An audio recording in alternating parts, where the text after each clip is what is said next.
پاکستان کو IMF سے قرض کی اگلی قسط آج ملنے کا امکان۔ وزیر خزانہ محمد اورنگزیب کہتے ہیں بھارت کے ساتھ کشیدگی کا معیشت پر بڑا اثر نہیں پڑا، دفاعی ضروریات پوری کرنے کے لیے تمام اقدامات کیے جائیں گے۔ IMF سے مذاکرات 14 سے 23 مئی تک جاری رہیں گے۔ آئندہ مالی سال کے بجٹ کو 3 سے 4 ہفتوں میں حتمی شکل دے دی جائے گی۔ پانی کو ہتھیار کے طور پر استعمال نہیں کرنا چاہیے۔ بھارت کو یک طرفہ معطل سنتاز معاہدہ بحال کرنا ہوگا۔ بھارت پاک سیز فائر کے لیے امریکی صدر کی ثالثی کا خیر مقدم کرتے ہیں۔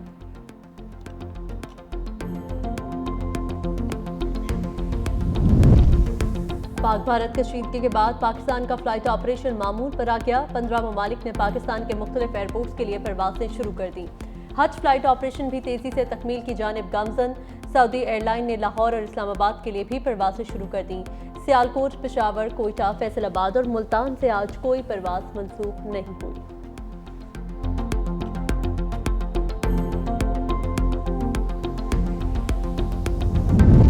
آپریشن بنیانم مرسوس کی کامیابی۔ وزیر اعظم کا ہر سال 10 مئی کو یوم مارکہ حق منانے کا اعلان۔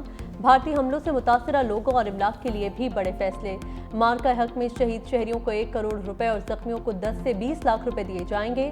پاک فوج کی شہداء کے ورثاء کو رینک کے حساب سے 1 کروڑ روپے سے 1 کروڑ 80 لاکھ روپے ملیں گے۔ شہداء کے ورثاء کو گھر کی سہولت کے لیے رینک کے حساب سے 1 کروڑ 90 لاکھ سے 4 کروڑ 20 لاکھ روپے دیے جائیں گے۔ شہداء کے ریٹائرمنٹ کی تاریخ تک ان کی مکمل تنخواہ بما الاؤنسز جاری رہیں گی۔ زخمی ہونے والوں کو 20 سے 50 لاکھ روپے فی کس دیے جائیں گے۔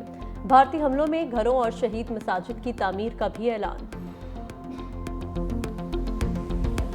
امریکہ نے بڑی جوہری جنگ کو روکا۔ پاکستان اور بھارت سے کہا جنگ نہ روکی تو آپ سے تجارت نہیں کریں گے۔ امریکی صدر ڈونلڈ ٹرمپ نے پاک بھارت جنگ بندی کے پس پردہ حقائق بتا دیے۔ پریس کانفرنس میں کہا امریکہ نے تجارت کے ذریعے جنگ رکوانے میں اہم کردار ادا کیا۔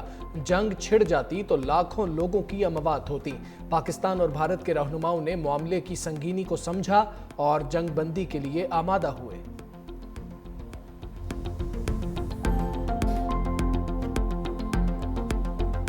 پاکستان اور بھارت کے DGMOs کا پہلا رابطہ۔ ہاٹ لائن پر بات چیت کا پہلا راؤنڈ مکمل۔ ذرائع کے مطابق پاکستان اور بھارت کا جنگ بندی جاری رکھنے پر اتفاق۔ DG military operations major general Kashif Abdullah اور لیفٹیننٹ جنرل راجیو گھائے کے درمیان ہاٹ لائن پر گفتگو ہوئی۔ دونوں افواج کے درمیان کوئی فائرنگ نہیں ہوگی، شہری آبادیوں کو نشانہ نہیں بنایا جائے گا۔ پاکستان اور بھارتی افواج کی جانب سے ڈرونز کے ذریعے کوئی در اندازی نہیں کی جائے گی۔ پاکستان اور بھارت کے درمیان 10 مئی کو امریکی ثالثی میں سیز فائر ہوا تھا۔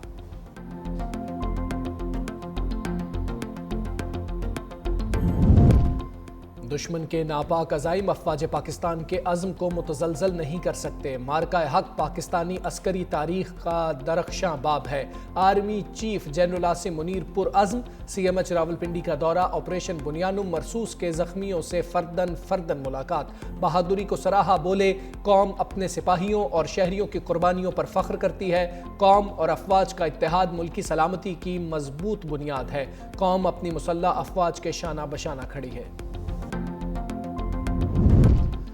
آپریشن بنیانم مرسوس کی کامیابی۔ وزیر اعظم کا ہر سال 10 مئی کو یوم مارکہ حق منانے کا اعلان۔ مارکہ حق میں شہید شہریوں کو 1 کروڑ روپے اور زخمی کو 10 سے 20 لاکھ روپے دیے جائیں گے۔ پاک فوج کے شہداء کے ورثاء کو رینک کے حساب سے 1 کروڑ روپے سے 1 کروڑ 80 لاکھ روپے ملیں گے۔ پاک فوج کے شہداء کے ورثاء کو گھر کی سہولت کے لیے رینک کے حساب سے 1 کروڑ 90 لاکھ سے 4 کروڑ 20 لاکھ روپے دیے جائیں گے۔ پاک افواج کے شہداء کے ریٹائرمنٹ کی تاریخ تک ان کی مکمل تنخواہ بما الاؤنسز جاری رہیں گی۔ پاک افواج کے زخمی ہونے والوں کو 20 سے 50 لاکھ روپے فی کس دیے جائیں گے۔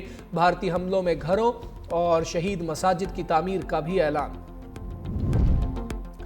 بھارت سے کن نکات پر بات ہوگی، خواجہ آصف نے بتا دیا۔ بولے بھارت سے مذاکرات ہوئے تو پانی، دہشت گردی اور کشمیر پر بات ہوگی۔ مسئلہ کشمیر کے حل کے لیے بھارت اور پاکستان کے لیے یہ سنہری موقع ہے۔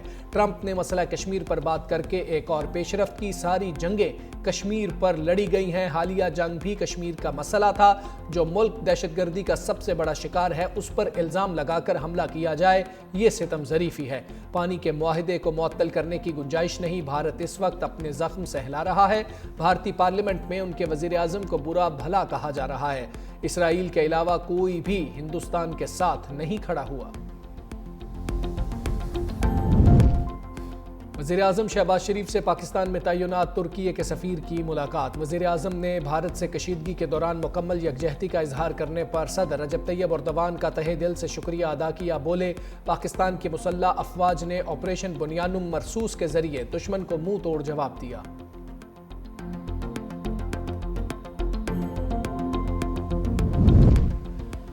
وزیر خارجہ سفارتی محاذ پر متحرک، نائب وزیر اعظم سے سعودی سفیر نواف بن سعید کی ملاقات۔ بھارت سے سیز فائر کے بعد کی صورتحال پر گفتگو۔ اسحاق ڈار سے برطانوی سیکرٹری خارجہ کا بھی ٹیلی فونک رابطہ۔ ڈیوڈ لیمی نے خطے میں امن کے لیے پاکستان کی کوششوں کو سراہا۔ نائب وزیر اعظم سے آسٹریلوی وزیر خارجہ کا بھی ٹیلی فونک رابطہ۔ اسحاق ڈار نے کہا، UN چارٹر کے مطابق اپنا دفاعی حق استعمال کیا۔ آسٹریلوی وزیر خارجہ کا معصوم شہریوں کے جانی ضیاع سمیت جعفر ایکسپریس حملے پر دکھ کا اظہار۔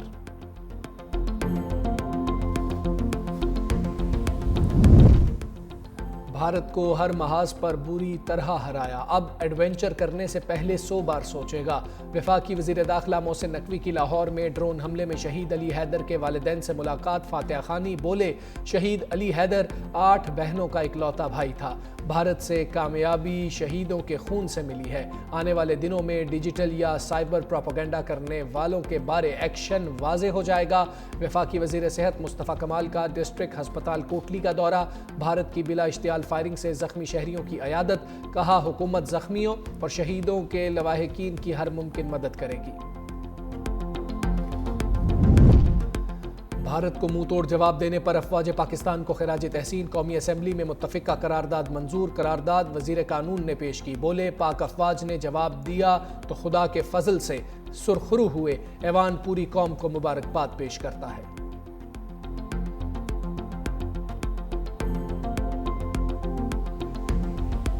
کرکٹ شائقین کے لیے بڑی خبر، جنگ بندی کے بعد PSL بھی ری شیڈیولڈ۔ ذرائع کے مطابق بقیہ میچز کا آغاز 17 مئی سے راولپنڈی میں ہوگا۔ میچز 25 مئی تک کھیلے جائیں گے۔ کھلاڑیوں کو رپورٹ کرنے کے لیے 2 دن کا وقت مل گیا۔ شیڈیول فرنچائزز سے بھی شیئر کر دیا گیا ہے۔ 17 اور 18 مئی کو ڈبل ہیڈرز ہوں گے۔ 19 اور 20 کو آرام دیا جائے گا۔ لاہور میں 2 ایلیمینیٹرز اور 1 کوالیفائر کے ساتھ فائنل کرائے جانے کا امکان ہے۔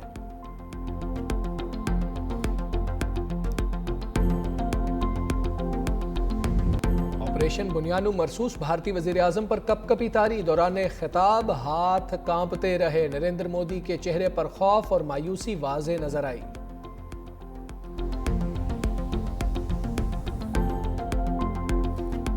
پاکستان مسئلہ کشمیر کو عالمی سطح پر اٹھانے میں کامیاب ہو گیا۔ مقبوضہ جموں و کشمیر کے کٹھ پتلی وزیر اعلیٰ عمر عبداللہ کا بھی سفارتی محاذ پر پاکستان کی کامیابی کا اعتراف۔ بولے، امریکہ کشمیر مسئلے پر نگران یا ثالثی کا کردار ادا کرنا چاہتا ہے۔ پاک بھارت جنگ کی وجہ سے بہت سی چیزیں بدل چکی۔ جنگ کے بعد ہم اب ایک ایسی جگہ پر کھڑے ہیں جو ہم نے سوچا بھی نہیں تھا۔ اب امریکہ بھی کشمیر تنازع حل کرنے میں دلچسپی لے رہا ہے۔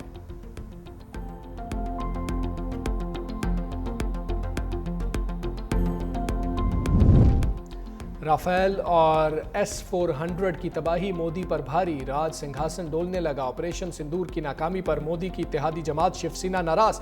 مودی سے وزارت عظمیٰ چھوڑنے کا کہہ دیا۔ وزیر داخلہ امت شاہ سے بھی استعفے کا مطالبہ۔ رہنماؤں نے کہا، مودی نے دہلی اور گجرات کے ارب پتیوں کی جائیدادوں کو پاکستانی میزائلوں سے بچانے کے لیے امریکہ کے پاؤں پکڑے۔ کانگریس کا پہلگام واقعے اور جنگ بندی پر پارلیمنٹ کا خصوصی اجلاس بلانے کا مطالبہ۔ راہل گاندھی نے بھارتی وزیر اعظم کو لکھے خط میں پوچھا، امریکہ نے اچانک جنگ بندی کیسے کروا دی؟ مسئلہ کشمیر پر تیسرے غیر جانبدار ملک میں مذاکرات ہونے کی بات کیسے ہوئی؟ تیسرا فریق بھارت کو مذاکرات کا حکم کیسے دے سکتا ہے؟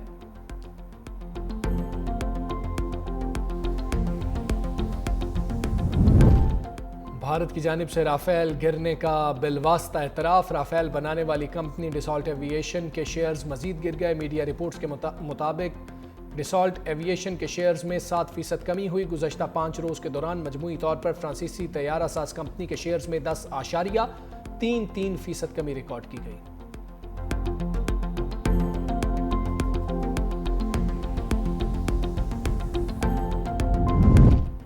مودی جی، اب پاکستان کے ساتھ پنگا لینے کا سوچنا بھی مت۔ بھارت کی اپوزیشن جماعت کانگریس کے رہنما ششی تھرور کا مودی سرکار کو مفت مشورہ۔ بھارت کے سابق وزیر خارجہ نے پاک فوج کی طاقت کو تسلیم کرتے ہوئے کہا پاکستان کے پاس جدید ترین ہتھیار ہیں، مودی حکومت مزید کسی بھی مہم جوئی سے باز رہنا چاہیے۔ سابق بھارتی جنرل بھی پاک فوج کی صلاحیتوں کو مان گئے۔ بھارت کے سابق lieutenant general P R Shankar بولے جنگی ساز و سامان کا شاید اتنا اچھا استعمال چینی خود نہ کرتے جتنا پاک فوج نے کر دیا۔ عالمی نشریاتی ادارے DW نے بھارتی گمراہ کن پروپیگنڈا اور فیک نیوز کو بے نقاب کر دیا۔ بھارتی اکاؤنٹ سے سیالکوٹ پر حملے کی شیئر کی گئی ویڈیوز کو فیکٹ چیک کے ساتھ جھوٹا ثابت کر دیا۔ ویڈیو 1 ماہ پرانی اور ممبئی میں گیس سلنڈر کے ہونے والے دھماکے کی تھی۔ بھارتی اکاؤنٹ سے DG ISPR کی AI سے بنائی گئی فیک ویڈیو بھی شیئر کر دی گئی۔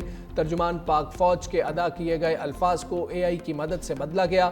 بھارتی اکاؤنٹ سے امریکی صدر ٹرمپ کی بھارتی جارحیت کی حمایت میں ویڈیو بھی شیئر کی گئی تھی۔ وزیر اعلیٰ پنجاب مریم نواز کا CMH لاہور کا دورہ۔ بھارتی جارحیت کے دوران زخمی افسران اور جوانوں سے ملاقات، جلد صحتیابی کے لیے دعا۔ وزیر اعلیٰ نے غازی افسروں اور جوانوں کے ہمت و حوصلہ کو سراہا۔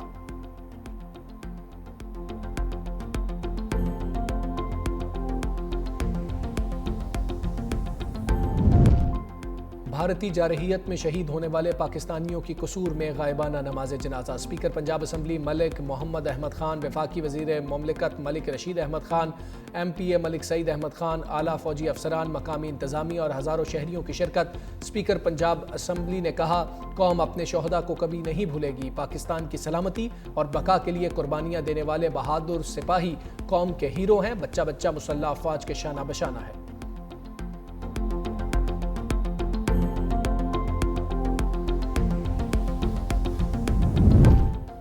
بانی PTI کی جنید اکبر کو پبلک اکاؤنٹس کمیٹی کی چیئرمین شپ چھوڑنے کی ہدایت۔ علیمہ خان نے بانی PTI کا تحریری پیغام پارٹی قیادت کو پہنچایا۔ علیمہ خان نے بانی PTI کا تحریری حکم پارٹی چیئرمین بیرسٹر گوہر اور سیکرٹری جنرل سلمان اکرم راجہ کے حوالے کیا۔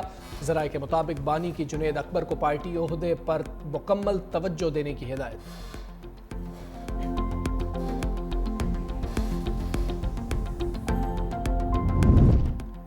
وزیر اطلاعات پنجاب عظمہ بخاری کا 365 نیوز ہیڈ آفس کا دورہ۔ Senior anchor person Muneeb Farooq, executive director news and current affairs Muhammad Usman اور COO مدثر اقبال نے استقبال کیا، گلدستہ پیش کیا۔ عظمہ بخاری کا 365 نیوز اور ڈیلی ٹائمز کے مختلف شعبہ جات کا دورہ، نیک تمناؤں کا اظہار۔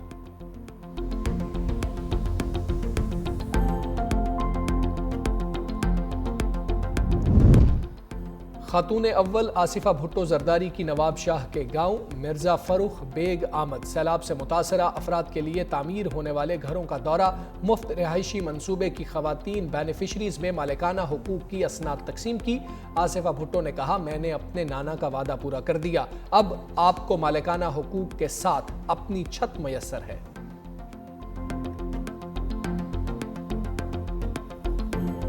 چین اور امریکہ میں تجارتی معاہدہ طے پا گیا۔ دونوں ممالک کا ایک دوسرے پر عائد ٹیرف کا کچھ حصہ 90 دن کے لیے معطل کرنے کا اعلان۔ اقتصادی اور تجارتی تعلقات پر بات چیت کے لیے میکانزم قائم کیا جائے گا۔ امریکی وزیر خزانہ کا کہنا تھا چین کے ساتھ مذاکرات میں نمایاں پیش رفت ہوئی، تجارتی معاہدے کی مکمل تفصیلات بعد میں جاری کی جائیں گی۔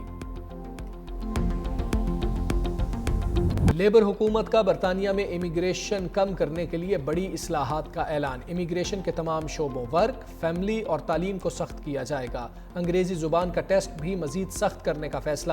بیرون ملک سے ورکرز کی آمد کو محدود کیا جائے گا۔ برطانیہ میں مستقل قیام کی اجازت کے لیے 5 کے بجائے 10 برس بعد درخواست دی جا سکے گی۔